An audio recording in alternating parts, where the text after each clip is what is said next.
முக்கியமான பிளேஸ் கிடையாது. நம்ம இங்க நிக்கிற இந்த மொமெண்ட் வந்து ஒரு முக்கியமான மொமெண்ட்.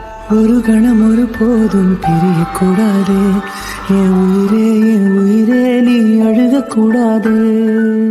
நீ கண்ட கனவெதுமே கலையக்கூடாதே, நான் இருக்கும் நாள் வரைக்கும் நீ அழுகக்கூடாதே. கிடைச்சது இழக்கிறதும் இழந்தது கிடைக்கிறதும் அதுக்கு பழகிறதும் நியாயம்தானடி.